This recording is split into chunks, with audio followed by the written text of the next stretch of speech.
our next two speakers, Matt Gould and Griffin Matthews, believe in telling their stories, and they do it through art. Writers of the award-winning musical Witness Uganda, which premiered at the American Repertory Theater in 2014 and off-Broadway under the title Invisible Thread in 2016, their show is now going to premiere in Los Angeles this year. You are all in for a treat. Just watch these incredible artists take us on their journey and tell us their story. Please help me in welcoming to the stage Matt Gould and Griffin Matthews.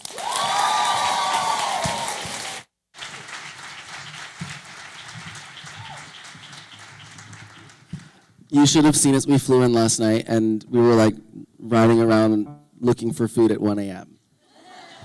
We landed in a bar. I don't know what happened. They were like, there was a cover charge.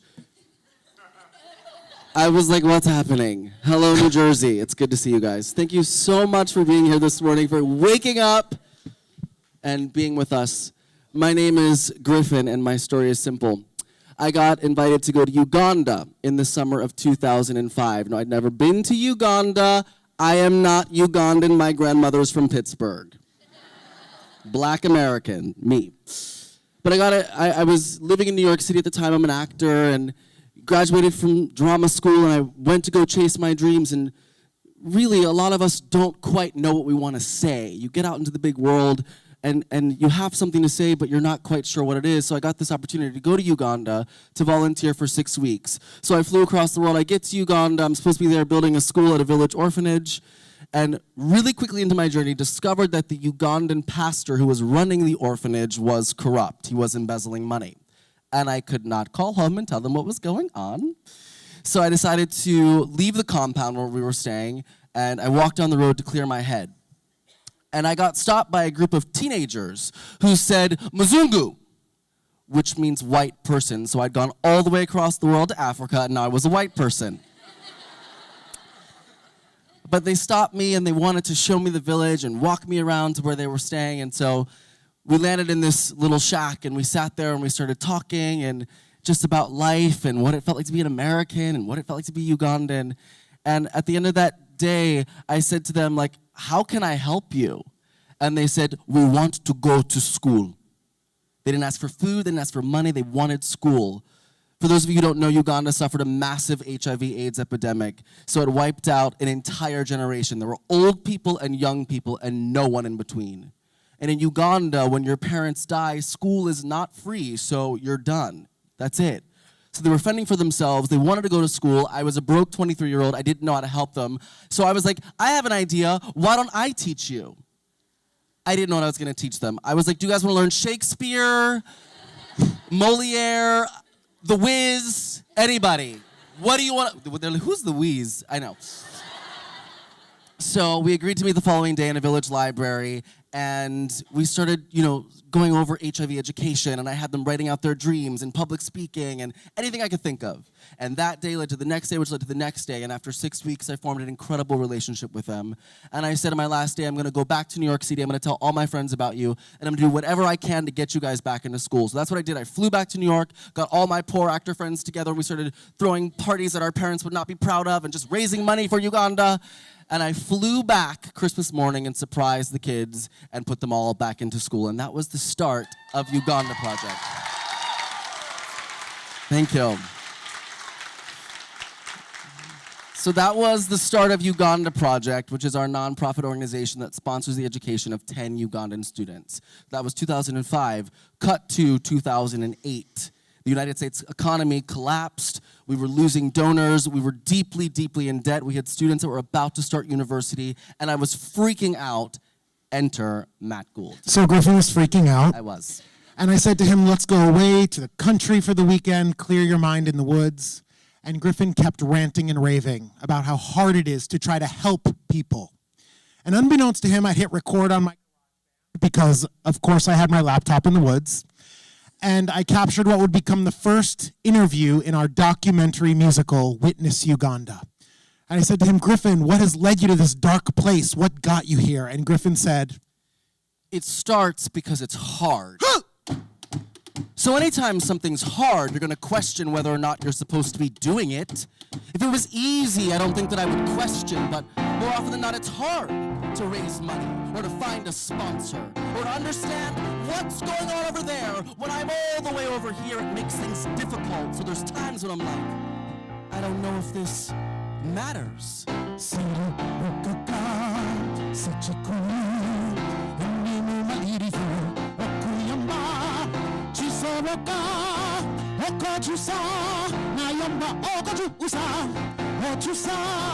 lay in my bed at night and think to myself, what if I never met them? What if I never got on that plane? How different would my life be? Sometimes I'm like, quit, give up. But once I knew their names, once I'd seen their faces, I could never forget.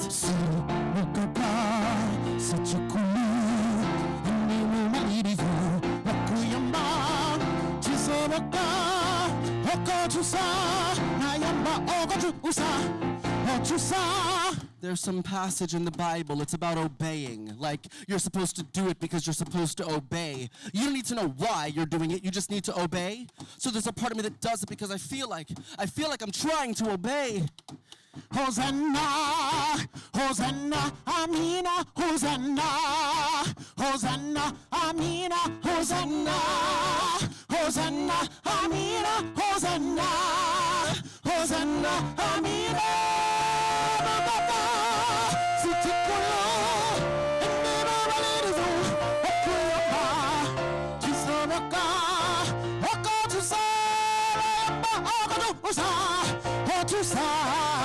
When I started, I felt clear. I felt very clear that this was a story that I was supposed to share with people. And other people were supposed to share with people. And they were supposed to share with people about the simplicity of helping. Because really it could be simple. I think that's the big thing in life and in politics and whatnot. A lot of it's really simple. It's like the solutions are simple. It's like if everyone pulled their weight, if everyone did what they were supposed to do, we wouldn't have all of these massive issues. So putting 10 kids through school shouldn't be a massive issue. But I think what happens is everybody doesn't actually want to take on that.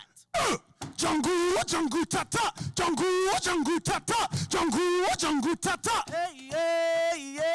Jungle, jungle, tata, jungle, jungle, tata, jungle, jungle, tata. Hey, hey, hey, why? Why? Did I go? Not at all. I close my eyes, look to the sky. Heavenly Father, please hear my cries. I want to know more, I want to see more. Open the door of my heart, let it pour. What's my place on this planet? How do I fit in it? Give me the strength, so I'm not afraid. If God says to go, then I don't have to know what's on the other side. Because the other side just might make me alive.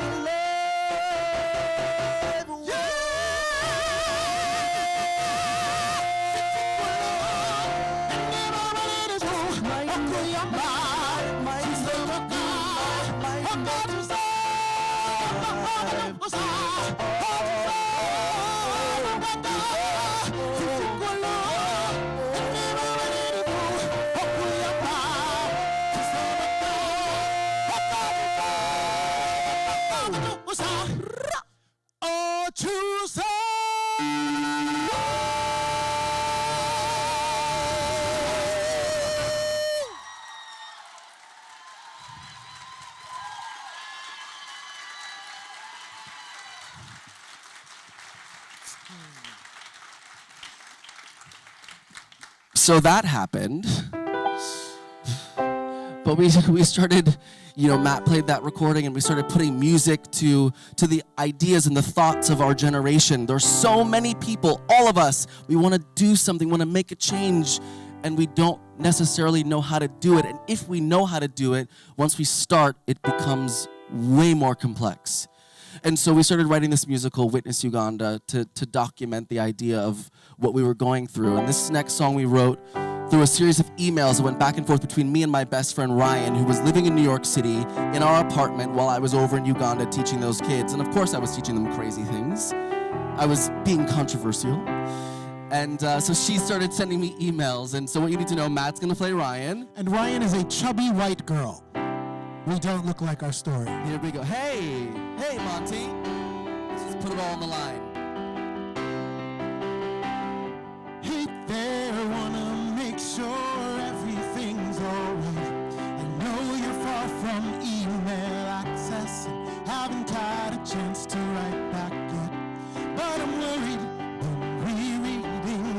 first email that you sent, and I'm worried. Oh, hey, oh, I am just worried. How is Jacob and Pastor Jim? Don't get involved. You've been counseling him how to break all the rules, put his life on a limb. Take it easy.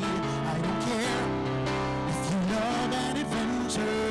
Put it all on the line. While you still have the time, you never know when the world's gonna change and leave you behind. Put it all on the line.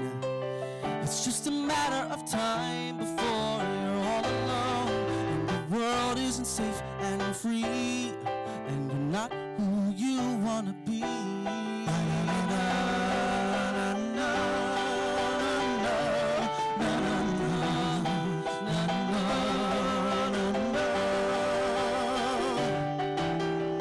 Got your last email.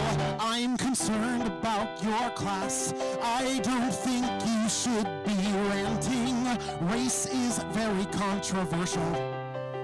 It's dangerous, let's be honest. You stand out a little bit. You're not subtle, oh no, you are not subtle. This is not the time for idealism. I understand what you mean, but you're not in New York. You have to see things through a different lens. Take it easy, in your place and just listen. Put it all on the line. Put it all on the line. While you still have the time, you never know when the world's gonna change.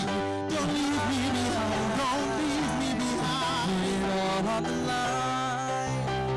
It's just a matter of time before you're all alone, and the world isn't safe and free, and you're not who you wanna be.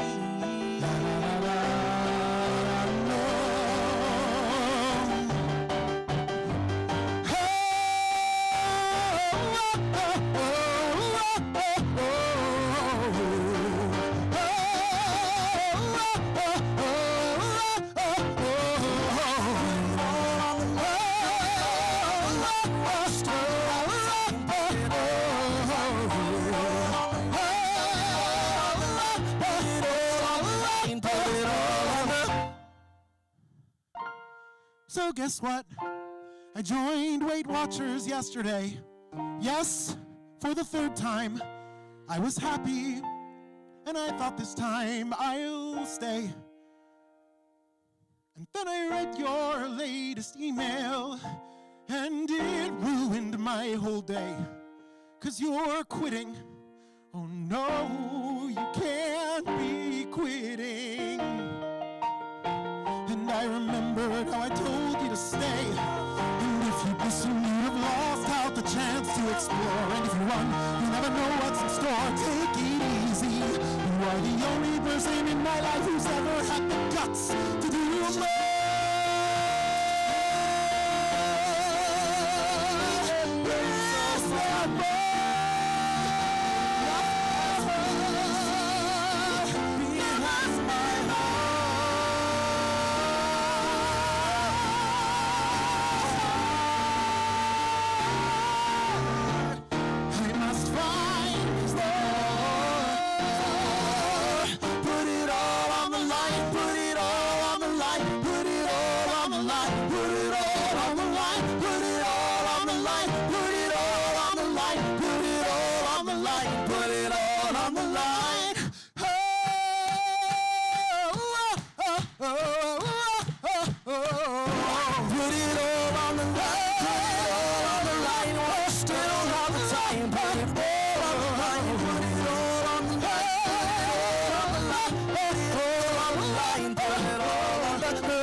You must do it. Put it on the line. So, a couple years ago, when we first did the show at ART back over at Harvard. Harvard. What's Harvard? I don't know it. We realized that before we did the show, we were going to have to go back to Uganda. and tell our students that we're gay. Surprise! We're gay. Hi. Hi. Our students didn't know it, and though we'd worked with them for 8 years, it wasn't something that we could tell them, because in Uganda, homosexuality is a tricky subject. In 2014, Uganda passed a bill called the Anti-Homosexuality Bill, which made homosexuality punishable by 14 years to life in prison. And if you knew someone who was gay and you didn't report them, you would be held to that same standard. So we thought, we got to go back to Uganda and tell them, because they're going to read about the show in reviews. And we were telling people we were going to go do that, and they were like, you cannot go to Uganda and tell the kids that you're gay. Something could happen to you, something could happen to them. You can't do it. And so we decided we won't do that. We went back to LA before our annual trip, and a friend of ours knocked at the door and said, hey, I'm shooting this music video for this artist called Ashanti. You don't know who Ashanti is. She was so excited. When we tell the story to old people, they're like, I don't know who that is. We're just like, she's like Beyonce. She's like Rain. He said, will you appear in her music video as a gay couple? And we're like, we're gay. Of course we'll be in Ashanti's music video as a gay couple. So we shoot this music video, and then we head to our annual trip to Uganda, determined not to tell the kids that we're gay. Night number 1 in Uganda, one of the kids comes up to me and says, Matt, I saw you in the Ashanti video. I didn't know you practiced that lifestyle. I was like, oh my God, we wanted to tell you, but we couldn't. She says to me, no, me, I don't care, but do not tell any of the others. I say, okay, I won't tell any of the others. Night number 2 in Uganda, another kid comes up to me, says, Matt, I saw you in the Ashanti video. I didn't know you practiced that lifestyle. I said, I'm so sorry. He says, me, I don't care, but do not tell any of the others. Okay, I won't tell any of the others. Night number 3 in Uganda, another kid comes up to me, Matt, I say, what, did you see me in the Ashanti video? She says, no. But is Griffin your boyfriend? I said, yes, he's my boyfriend. She said, wow, what a catch. True story. He is a catch. 10 years we've been together. We just got married this summer. Woo!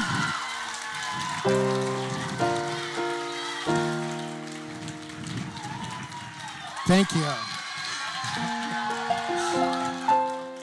But what that taught us was that when you know someone for 8 years, it is impossible to hate someone that you know.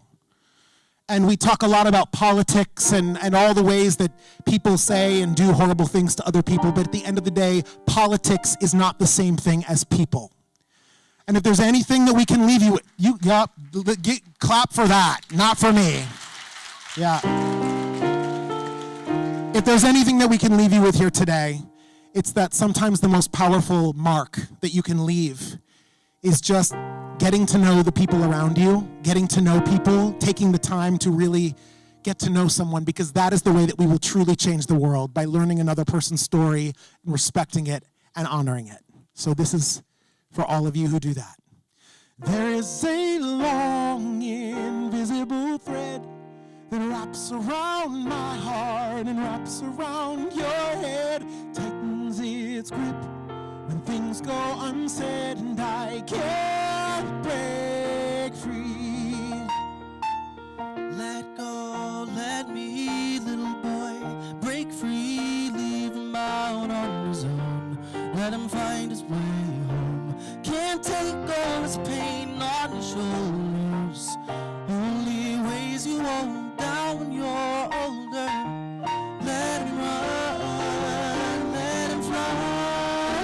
If you love him, then don't cry tonight. Let him learn all he can, so when he comes home again, he'll be a better man. There's a long invisible thread that wraps around my heart and wraps around your head, go unsaid, and I can't break free. Lord above, can you hear my prayers? If you know the answer, then make me aware of how to still love him, and how to still care, and how to stay strong when I wanna be over there. Do I fly my